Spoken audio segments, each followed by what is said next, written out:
Welcome to the Existential Empath Podcast. My name is Tanya and I am an intuitive empath. My intention is to share valuable tips, tools, and techniques that I have learned so you can tap into your own inner healer naturally and intuitively.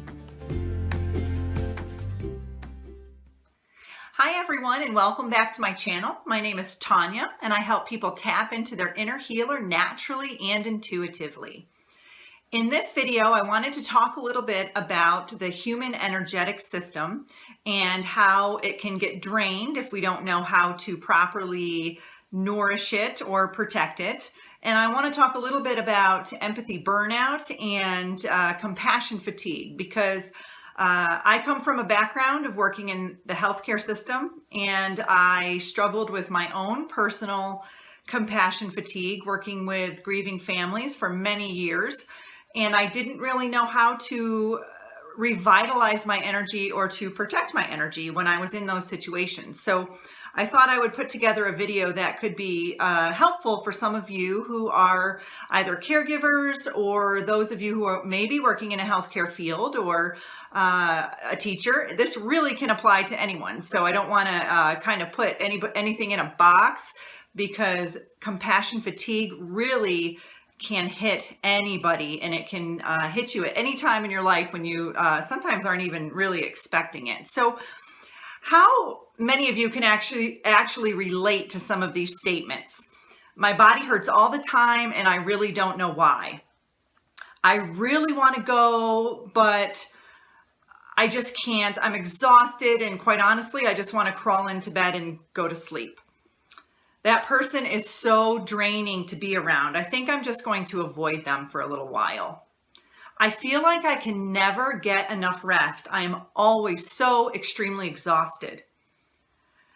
For me personally, I could really relate to almost all of those statements.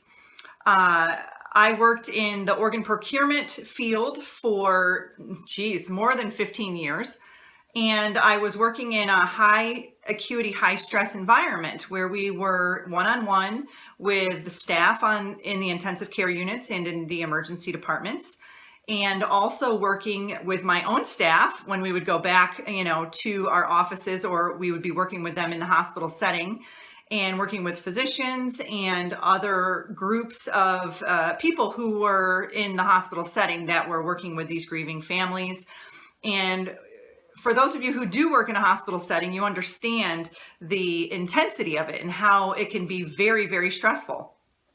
So I was putting in long hours, long days, and I personally wasn't taking care of myself. I was doing the best that I could. I was trying to eat healthy and trying to get out and take walks during the day if I could, but a lot of my job was driving from hospital to hospital.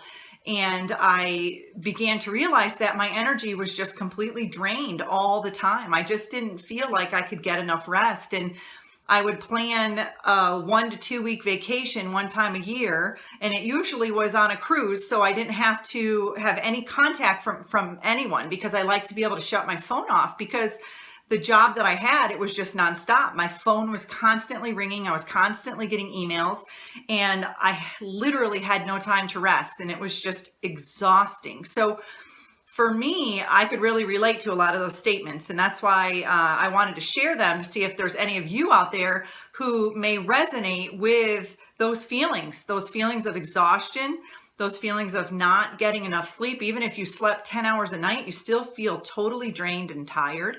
I would go on vacation, and the first 2 days, it would take me just to get acclimated to the vacation. I felt like I had to just completely knock myself out for 2 straight days, and it took away 2 days of my vacation. So let's talk a little bit about what is energy and why is it so important. And I started to learn a little bit about energy on my own healing journey when I went through a lot of these trials and tribulations on my own. So energy is the ability or the capacity to do work, all right? So when we eat or we drink, our bodies transform that food or that water into energy to do work, right? So when we run or we walk, we actually burn energy in our bodies. And when we interact with others, we can pick up on their energy as well as hand off our own energy to people. So that is a key point that we will discuss a little bit later.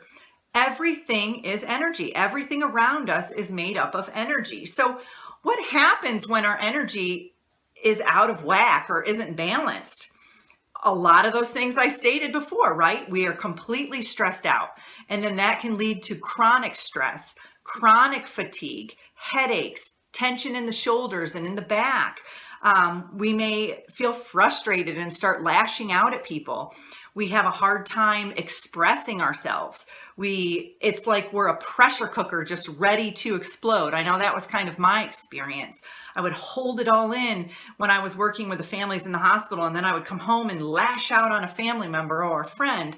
And I wasn't doing it purposefully. It was just because I was having such a difficult time processing all those emotions that I was feeling, and I didn't know how to process them. I was having a really hard time with that. It can lead to feelings of failure, feelings of breakdown, feelings of having an absolute mental breakdown. You just want to hermit. I felt like that. I went to the hermit stage for a while. I literally would come home from work, strip off my work clothes, jump in the shower, put on some comfortable clothes, and try to watch TV, but I would just hermit myself. It was like I was numbing myself because it was so much emotional overload. And I was really struggling with that for many, many years. I look back and I can't believe I let it go on for so long. So what are some things that drain us of our vital energy? Overstressing, right? I think sometimes we get ahead of ourselves and we start thinking about the future, and that creates anxiety, and that can really burn our energy and drain it immediately. Excessive worrying. We start to worry about things that aren't even in our reality yet, aren't even in our existence, but we're already worrying about them. Overthinking and overanalyzing, that really just spins the wheels over and over again, and that's completely exhausting. Fueling drama and negativity, gossiping, those types of things can definitely lower your vibration, because we are made of energy, and each of us as a human being, we are an energetic being that creates a frequency or a vibration. We emit it out into our energetic field. And when we start gossiping or speaking negatively, it lowers our vibration because we find ourselves expressing lower vibrational emotions: guilt, shame, sadness, sorrow, pain, suffering. But when we're in a higher vibration, we are talking about those types of emotions like joy, elation, happiness, enlightenment, peace, love, those types of things. So there's a scale when it comes to where we fit into that vibrational frequency. And if we start to lower that, what it does is it can definitely hinder our energetic field. It brings it in closer to our body. And me and my sister joke that our energetic field, we can relate it to cheese. We love cheese, so we relate everything to cheese, but our energetic field has what's called an aura around us, and that aura can either be really close to our body or it can really emit out and be able to reach others. But when we have those holes in our aura, like Swiss cheese, okay, the energy vampires, those people who the complainers, the negative Nancy's, all of those can kind of burrow into those little holes in our aura. So we always say cheddar is better, sharp cheddar is the best. So you want your aura to be strong and vibrant, so that way you aren't being affected by those negative Nancy's in the world. And how do you do that? You disconnect from the gossip, from the office drama, from the water cooler nonsense, and you step away from that. Complaining all the time, putting yourself into that victim consciousness, that definitely drains your energy and lowers your vibration. Taking things personally, you people pleasers out there, I'm one too. I would, try to please and please and please, and then I could never do enough trying to make people happy, and I was completely draining myself of every ounce of energy that I had. And one of the things that I struggled with was holding on to the past. when we hold on to the past, we don't allow natural flow of energy to come through us. We create resistance and restrictions, and what we resist persists. So we are living in that state of resistance, and that tightens up our bodies. And the meridians, the energetic rivers or streams that flow through our energetic system, get all blocked up, and they can't flow freely. The same goes for living in the future. That's living in a state of anxiety. We don't know what the future holds. So we want to always stay in the present moment, living in the now, and not focusing so much on the past, letting those things go, not focusing so much on the future, being open to spontaneity and things coming into our life with a natural flow of energy.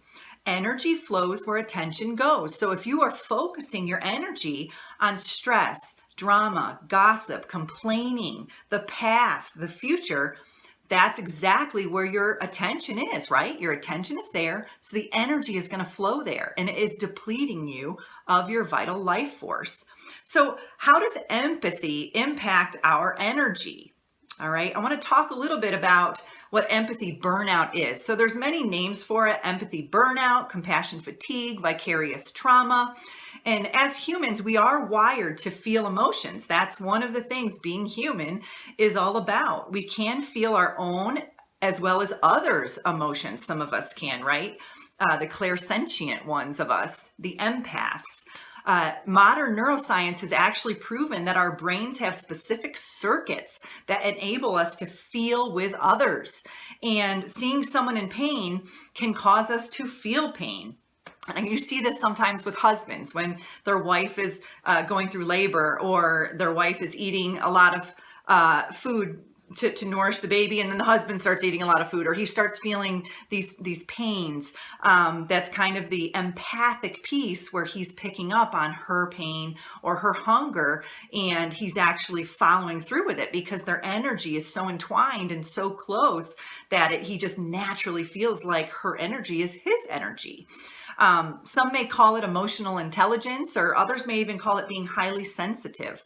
But our emotions and feelings are a huge part of our survival. Emotions are energy in motion, right?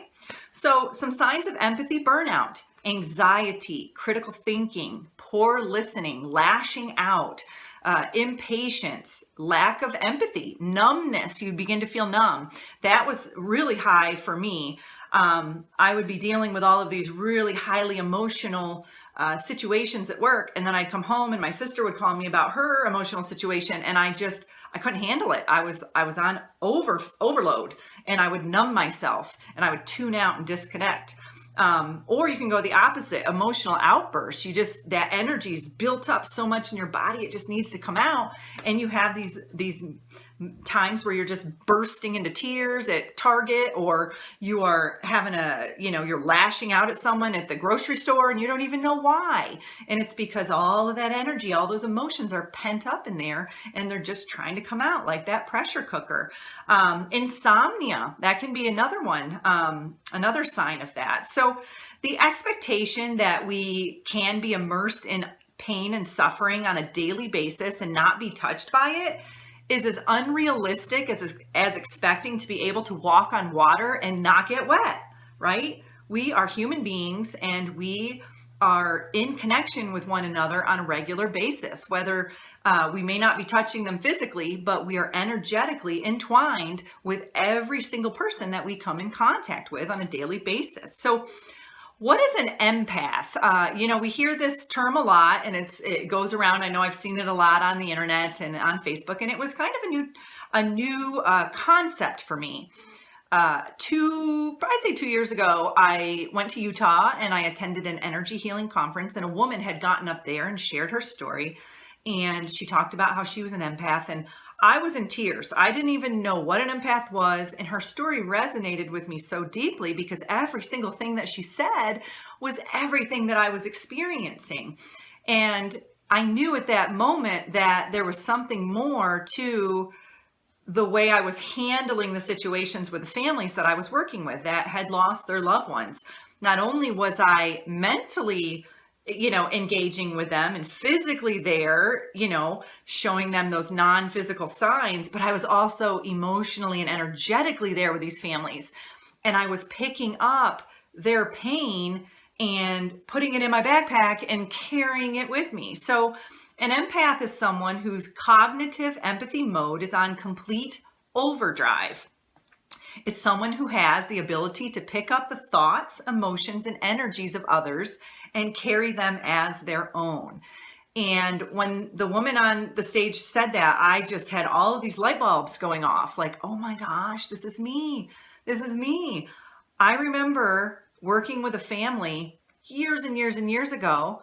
And then just one morning I woke up sobbing my eyes out because I was thinking of this family and I could literally feel the pain of the mother losing her son. And I thought, gosh, that was years ago. Why am I still holding on to this? But being an empath, it was something that I was doing on an energetic level that I didn't even really realize I was doing. So do any of these situations sound familiar to you? And if they do, then you may be an empath too. So do you feel other people's physical ailments after you've spent time with them? That was something that I suffered with. I could sit with someone who had back pain and then I would leave and an hour later I had back pain. Do people often open up to you really easily and start sharing their story with you? Like you're at the grocery store and you're just standing in line and someone starts telling you their whole life story. That could be a sign that you're an empath. Do you carry the weight or the burdens of others after you've had interactions with them? Do you literally feel the pain of what someone else is going through, that pain and suffering? Do you feel anxious in crowds and have mood swings regularly? That was a huge one for me. I remember going to a bar and it just seemed like everything was amplified. It was like I was in this psychedelic experience and it was like, what is happening? And I could feel everything. I could feel everything around me and everyone's emotions. And it was so intense, I just had to leave. When in public, do you constantly feel overwhelmed with emotion and don't understand why? You may go to a concert or, go to your kid's school and you start to feel all of these emotions and you don't understand why. For me, it was like I'd be shopping at Target and I'd brush up against someone. And then the next thing I know, I'm in the bathroom sobbing my eyes out. And I didn't even really know what the heck was going on. I didn't know if it was mine or if it was someone else I had picked up. So the more you learn these triggers and you have a better understanding of them, you can actually protect yourself. So you have a better understanding of what is your energy, what are your emotions, and what are the emotions of others, especially if you're in a living situation with someone, right? It could be your spouse or a roommate or a friend, and they're experiencing something. Maybe they've had a death or a loss in the family, and you're finding yourself feeling like you're suffering a death or a loss and you don't understand why. So you could definitely be picking up on their energy. So how do we regain our power, right? So it's kind of a powerless situation is kind of how I felt when I thought, oh, I'm an empath. That's kind of a burden. But then the more I learned about it, I realized that it's actually kind of superpower. It's pretty cool. So one of the main things, and probably one of the most key things that you need to do as an empath, is to set clear boundaries and follow them. It's okay to say no and not give a reason. That's really hard for people pleasers because empaths are usually people pleasers. We have a tendency to want to help others before we help ourselves. We put self-care last so we can care for others. And saying no brings you back into your power, and you don't have to have a reason for it, and you don't have to feel guilty for not having a reason for it and for saying no. Ask yourself, are these my emotions or someone else's? I do this through applied kinesiology or muscle testing. It was a skill that I learned when I was going through my healing journey that I actually use when I work with clients. When we do the emotion code, you can kind of go in there and ask your subconscious mind, is this my emotion that I need to work on healing, or is it someone else's that I've picked up? And you can kind of move forward if it's someone else's that you've picked up. And if it's yours, then you move forward, through that healing path of letting go and releasing that emotion. Don't engage in negativity and gossip and drama, and stay away from those energy vampires. Stay away from those people who burrow into the holes of your Swiss cheese, and don't let them in. Just don't engage with them. You know who those people are, and it's really easy to diffuse it. Just don't engage, because the moment you engage, they are like latching on to your energy because they know that you have a light inside of you. And it's like moths to a light, right? They see that light and here they come, here they come. So you've got to kind of step away from that and allow yourself to have that protection. And you have a choice to either engage or to not engage. Something that was very helpful for me was meditation and journaling. So I would get home at the end of the day, or even starting off my day, I would start off my day with maybe 5 or 10 minutes of meditation and 5 or 10 minutes of some light yoga and some journaling. So I'd kind of set aside maybe 30 to 45 minutes every morning for myself. And that would set the tone for my day. It would set, where I wasn't anxious. I wasn't stepping into my day all stressed out.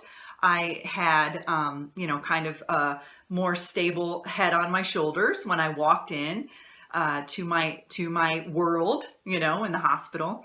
And especially being in a hospital, there's so much energy floating around that you could really just pick up. You're like a human Velcro in there, so it's really important to make sure that you center yourself and you're consciously aware of what you're stepping into, what situations. If you know you have to go to a party or to a work environment where there's going to be a lot of high intense energy, you're going to want to prepare yourself before you walk into that. Also, eating healthy, drinking lots of clean water, getting plenty of rest, and getting out into nature. I cannot emphasize this more. The earth puts off a natural frequency called the Schumann resonance. The Schumann resonance is an exact vibrational match to the human brain. And we live in an environment that is so artificial. Everything around us is so artificial, from our lights to our Wi-Fi, to our cell phones. Everything is artificial. So we are being bombarded every single minute of every day by electromagnetic frequencies that are artificial. And that can really hinder our energetic system. It can really drain us. It can bring us down. And the earth will reset you. If you spend time in nature, you don't even have to do much. Go out for a walk. If the weather's nice, put your bare feet on the grass, put your hand on a tree. All you really need to do is just spend some time in nature, and that will absolutely reset your energy. It will ground you, and it'll make you feel so much better. If you live in an environment that is the winter time, you can actually get a grounding mat. I've got them on my website that I can leave in the description below. They're very helpful. For you esoteric types, there's a lot of different things that you can do to protect yourself as well. There's many crystals and orgones. Orgones are the pyramids that have the resin and the crystal and the metal inside that help protect you against those electromagnetic frequencies. Shungite, black tourmaline, rose quartz, hematite, selenite are fantastic for shielding your energy. And essential oils. I know a lot of you are into the essential oils, and I think we take them or we utilize them because they smell good and they make us feel better. But really what they're doing is they're raising our energetic vibration. So each oil has its own energetic vibration, rose being the highest of them all. Frankincense is right up there too. So there are certain ones that just by smelling them or putting them on our skin, it completely cleanses our entire energetic system, and it can balance us and make us feel more grounded and more whole. So just a simple act of taking a shower and visualizing all of that day just run right off of you down the drain is super beneficial as well. So these are some of the things that you can do to rebalance your energetic system. And if you're an empath, I encourage you to watch my other video about how to know if you are an empath. And if you are completely being bombarded every day by people's energy, then you're going to want to take on some of these techniques and tools. And it may be difficult at first, and you may think, oh, I got to keep doing this. But the reality is the more you do it, the more it'll become natural to you, and you'll start to feel better. You really will. You'll start to feel that your energy is more balanced. And the more you strengthen your energetic system, the more you'll realize people will react differently to you, because as you strengthen your energy, you raise your vibration. I encourage you to watch my video about raising your vibration and some of the downfalls of that. But really, they aren't downfalls, because anytime you raise your vibration, you're actually putting yourself in a higher state of consciousness, and you're bringing more wonderful things into your reality, because our thoughts and our intentions actually create that energy that creates the reality around us. So I hope that this video was helpful. And if you have any further questions, just drop them in the comments below. And I am an EFT and emotion code practitioner, so you can visit my website if you'd like to have a session with me. I also have a bunch of energy healing and physical and emotional tools and things on my website that you can check out. You deserve to navigate your life in alignment with health, happiness, and abundance. To learn more about the services that I provide, including Beyond Quantum Healing Hypnosis, EFT tapping, and the Emotion Code, visit my website at www.theexistentialempath.com.